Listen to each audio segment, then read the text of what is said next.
The moving truck was still in my driveway when the first zip tie went up on my mailbox, a bright orange tag that read non-compliant structure. I hadn't even unpacked the coffee maker yet. I stepped outside in my socks, holding a box marked kitchen, and stared at it. My name is Daniel Reyes. 3 weeks earlier, my grandfather passed, and the 62 acres he'd farmed since 1968 became mine, deed recorded, taxes paid, nothing complicated about it. What I didn't know, standing there in my socks that morning, was that the gravel road running through the middle of my new land wasn't just my driveway.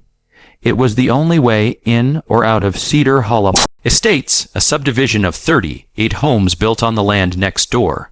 A woman in a visor and tennis whites was already crossing my lawn before I'd set the box down. "You must be the new owner," she said, not quite smiling. "I'm Renata Voss, Cedar Hollow HOA president. We'll need you to remove that fence post pile by Friday. It's an eyesore from the road." "This is my property," I said, the whole thing, including the road. She laughed, actually laughed, like I'd told a joke at a dinner party. "Sweetheart," she said, "that road belongs to the community. It has for 15 years. I looked past her, down the gravel stretch cutting through my grandfather's land, watching a minivan roll by toward the subdivision gate a quarter-mile down, 38 families, one road, and a deed in my kitchen drawer that said every inch of it was mine. You might want to double-check that," I said quietly, and picked my box back up. She didn't leave right away. She stood there a moment longer, arms crossed, waiting for me to look rattled. When I didn't, she turned on her heel and walked back toward her SUV. Tennis shoes crunching on gravel that, as far as the county was concerned, had my grandfather's name written all over it. Before I tell you what happened next, I want to ask you something. Have you ever had someone walk onto what's yours and tell you, with a straight face, that it isn't? Drop a word in the comments if you have, because Renata Voss was about to find out that confidence isn't the same thing as being right, and this whole neighborhood was built on an assumption nobody had ever bothered to check. If stories about ordinary people standing their ground mean something to you, stay with me to the end and consider subscribing.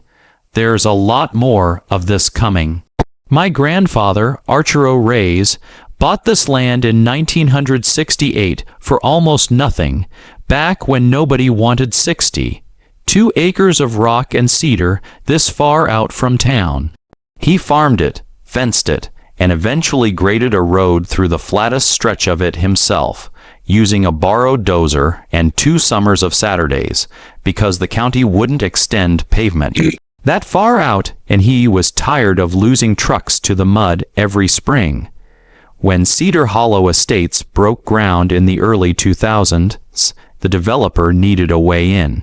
My grandfather let them use his road, informally, neighborly, the way people did things back then.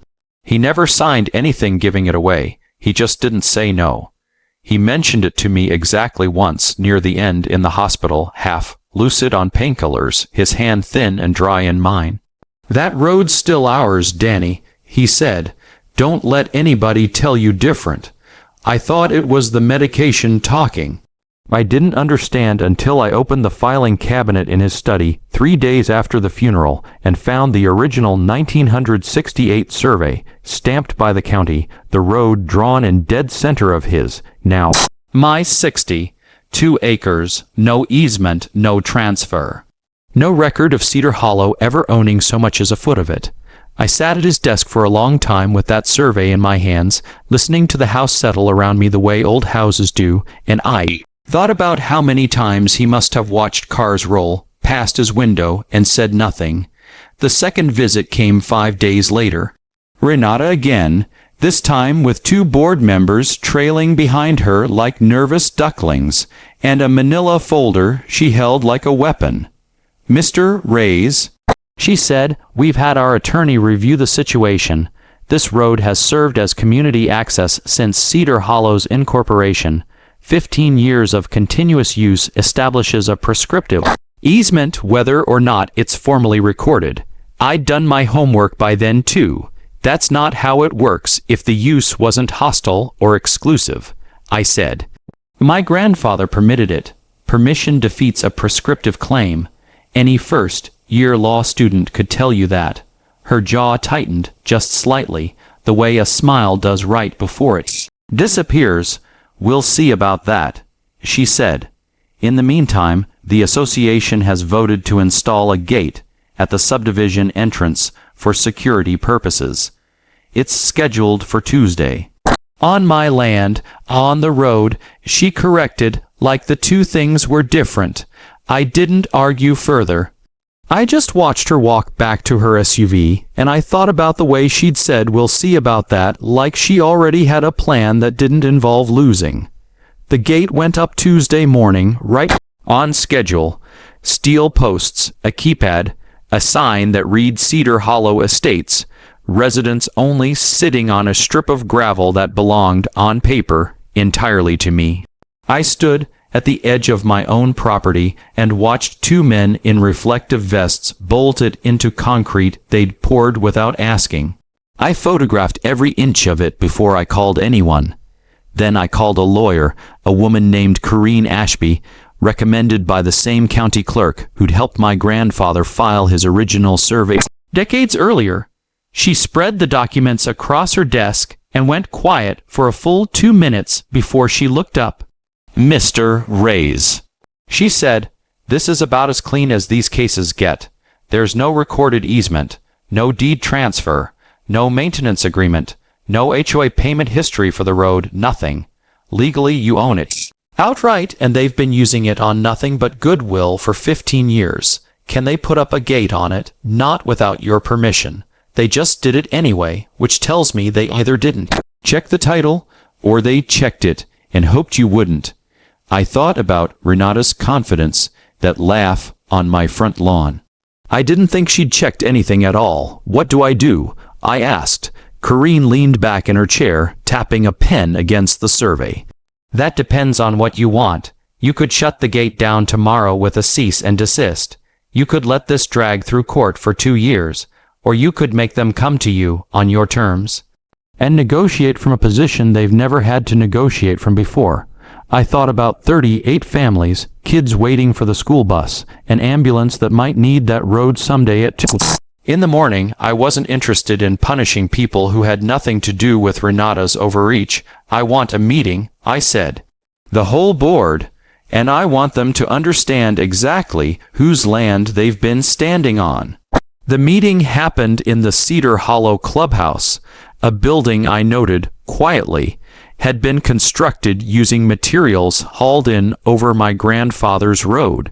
Renata sat at the head of a long table with 6 board members flanking her, all of them wearing the particular stiffness of people who suspect they've made a mistake, but haven't said so out loud yet. Corrine laid the 1968 survey on the table and let it speak first. This subdivision, she said, has been accessing private property without a recorded easement for 15 years. No agreement was ever filed. No compensation was ever paid. The gate your board installed last week sits entirely on land belonging to my client.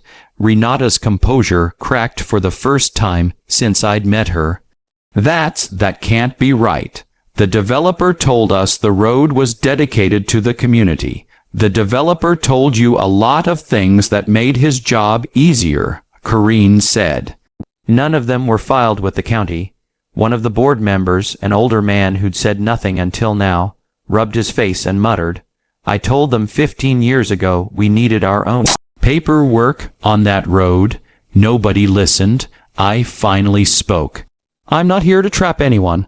I'm not interested in stranding families or blocking ambulances. My grandfather let this community use his land out of decency, and I'm willing to keep doing that. But it's going to be on paper this time, with my name on it, reviewed by my attorney, not yours. The association pays for the road's upkeep going forward. There will be a real recorded easement, and the gate comes down until we've signed something that actually protects both sides. Renata was quiet for a long moment, staring at the survey like it might change if she looked at it long enough. Then, in a voice much smaller than the one she'd used on my lawn 3 weeks earlier, she said, "That's fair. That's more than fair, honestly. I know." I said, "That's why I offered it." The board agreed to every term that night, and Corrine promised to have the recorded easement drafted within the week. I drove home in the dark feeling something close to peace for the first time since the funeral. Like I'd finally finished something my grandfather started and never got to close out himself. Like the house had exhaled. Then I turned into my driveway, and my headlights caught something taped to my own front door. An envelope, no stamp, no name on the front except mine, written in handwriting I didn't recognize but that looked, unsettlingly, like it was trying to imitate my grandfather's. Inside was a single sheet of paper, a photocopy of a contract, dated 1999, bearing a signature that looked exactly like Archer O'Reilly's. A signature on a document I had never seen, and one my grandfather had never mentioned to me at all.